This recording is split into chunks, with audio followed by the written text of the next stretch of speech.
ദൈവ തിരുനാമത്തിന് മഹത്വമുണ്ടായിരിക്കട്ടെ. പരിത്യാഗത്തിൻ്റെ പാതയിലൂടെ സഞ്ചരിക്കാനുള്ള ദിവ്യാഹ്വാനത്തിന് ഉത്തരം നൽകി ഫാദർ ഗീവർഗീസ് മുണ്ടംമലയിൽ ആശ്രമം സ്ഥാപിക്കുകയും തന്നോടൊത്ത് സഹകരിക്കുവാൻ ആഗ്രഹിക്കുന്നവരോടൊപ്പം സന്യാസ ജീവിതത്തിന് തുടക്കം കുറിക്കുകയും ചെയ്തു. സന്യാസ ജീവിതത്തിൻ്റെ ത്യാഗസ്നേഹ പാതയിലൂടെ ആത്മീയ വളർച്ചയുടെ പൂർണ്ണതയിലെത്തുക എന്നതായിരുന്നു ആബുവിൻ്റെ ആദർശം. ഫാദർ ഗീവർഗീസിൻ്റെ ബുദ്ധിശക്തിയും പ്രായോഗിക ജ്ഞാനവും അറിയാമായിരുന്ന ദിവ്യന്യാസ്യോസ് മെത്രാപ്പോലിത്ത അദ്ദേഹത്തെ മെത്രാനായി വാഴിക്കുവാൻ ആത്മാർത്ഥമായി ആഗ്രഹിച്ചു. എന്നാൽ മലങ്കരയിൽ സന്യാസ പരിശീലനം നേടിക്കൊണ്ടിരുന്ന മലങ്കര പെൺമക്കളുടെ വ്രതം സ്വീകരിക്കുന്നതിൽ മെത്രാപ്പോലിത്തായ്ക്ക് സമ്മതമല്ലായിരുന്നു.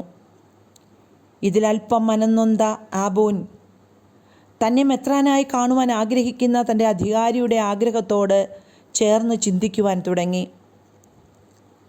മെത്രാൻ ജീവിതം തൻ്റെ സന്യാസത്തിന് ഒരു വിധത്തിലും ക്ഷതമേൽക്കാതെ മെത്രാൻ സ്ഥാനവും അധികാരവും കാത്തു സൂക്ഷിച്ചുകൊള്ളാം എന്ന പ്രതിജ്ഞയോടെ മേലധികാരികളുടെ ആഗ്രഹം നിവർത്തിച്ചു. അങ്ങനെ 1925 ജനുവരി 28 സിറിയൻ കലണ്ടർ പ്രകാരം ജാനുവരി 15 തിരുമൂലപുരം യാക്കോബായ പള്ളിയിൽ വെച്ച് ആബോ ഗീവർഗീസ് നിരണം ഭദ്രാസന അധ്യക്ഷൻ മാർ ഗ്രിഗോറിയോസിന് മുമ്പാകെ റെമ്പാൻ സ്ഥാനം സ്വീകരിച്ചു. തുടർന്ന് 1925 മെയ് 1 നിരണം പള്ളിയിൽ വെച്ച് മെത്രാനായി അഭിഷിക്തനായി. സ്നേഹദൂതനും കർത്താവേശുമിശിഹായെ തൻ്റെ അവസാന ശ്വാസം വരെയും നൽകി സ്നേഹിച്ച് കൂടെ നിന്ന അപ്പോസ്തലൻ യോഹന്നാൻ്റെ നാമധേയം സ്വീകരിക്കുവാൻ ആഗ്രഹിച്ച് മാർ ഇവാനിയോസ് എന്ന നാമം സ്വീകരിച്ചു. പിതാവിൻ്റെ തന്നെ വാക്കുകളിൽ പറഞ്ഞാൽ ബഥനി കേവലം സ്വതന്ത്രമായ ഒരു സ്ഥാപനമത്രേ. അതിൻ്റെ ആദർശാനുസാരമായ ആത്മീയ വേലകൾ നിർവിഘ്നം നടന്നു പോകുന്നതിന് ഒരു മേൽപ്പട്ടക്കാരൻ ദൈവകൃപയാൽ എപ്പിസ്കോപ്പയായി അഭിഷിക്തനായി.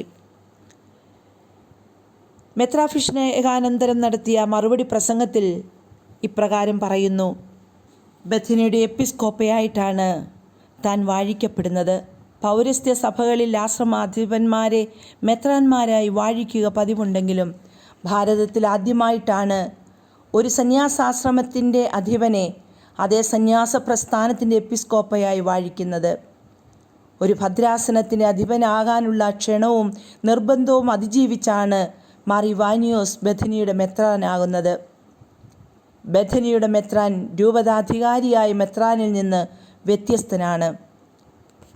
ബഥനിയുടെ മെത്രാൻ രാജർഷി അല്ല, നേരെ മറിച്ച് ബഥനിയുടെ എപ്പിസ്കോപ്പ പൂർവ്വകാലത്ത് ക്രിസ്തീയ സഭയിൽ വനാന്തരങ്ങളിൽ താമസിച്ചുകൊണ്ട് ദാരിദ്ര്യം ധനമായി അവലംബിച്ചിരുന്ന സന്യാസി ശ്രേഷ്ഠന്മാരായ പിതാക്കന്മാരുടെ പിന്നടിയിൽ നടപ്പാൻ ആഗ്രഹിക്കുന്ന ഒരാളാണ്.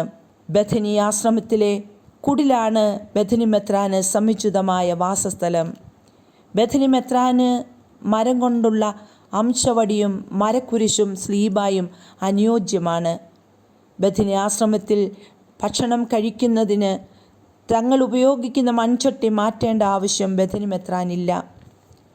ചുരുക്കത്തിൽ തൻ്റെ ജീവിതം ദൈവത്തിനു വേണ്ടി അർപ്പിക്കാനും ആ സ്നേഹാഗ്നിയിൽ തന്നെ ഹോമിക്കുവാനുമുള്ള ഒരുക്ക ജീവിതത്തിനായി ത്യാഗപൂർവം തുനിഞ്ഞിറങ്ങി.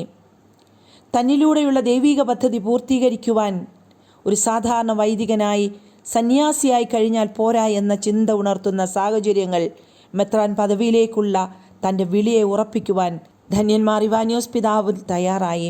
പ്രിയപ്പെട്ടവരെ, ധന്യന്മാർ ഇവാനിയോസ് പിതാവ് തുടക്കമിട്ട ഈ ശ്ലൈഹികമായ അനുഗ്രഹം ഈ 100 വർഷക്കാലം പൂർത്തീകരിക്കപ്പെടുന്ന സമയത്തും പിതാവിൻ്റെ ശക്തമായ മാധ്യസ്ഥത്തിലൂടെ നമ്മുടെ പിതാക്കന്മാരുടെ ശക്തമായ നേതൃത്വത്തോടെ തുടരുന്നു. സഭയ്ക്കും സമൂഹത്തിനും ആത്മീയ ഉണർവ് നൽകുന്നു. നാമകരണ നടപടികളുടെ ക്രമീകരണങ്ങൾ ദുരിതമായി നടന്നുകൊണ്ടിരിക്കുന്ന ഈ സാഹചര്യത്തിൽ ധന്യന്മാർ ഇവാനിയോസ് പിതാവിൻ്റെ നാമകരണ നടപടികൾ അതിവേഗം പൂർത്തീകരിക്കുവാൻ, വിശുദ്ധ പദവിയിലേക്ക് ഉയർത്തപ്പെടുവാനുള്ള ക്രമീകരണങ്ങൾ എത്രയും വേഗം നടപ്പാക്കുവാൻ നമുക്ക് തീക്ഷ്ണമായി പ്രവർത്തിക്കാം, ആത്മാർത്ഥമായി പ്രാർത്ഥിക്കാം.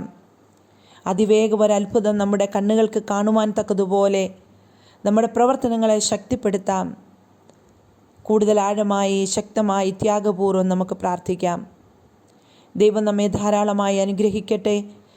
നമ്മുടെ പുണ്യപിതാവിൻ്റെ മധ്യസ്ഥം നമുക്ക് കോട്ടയായിരിക്കട്ടെ.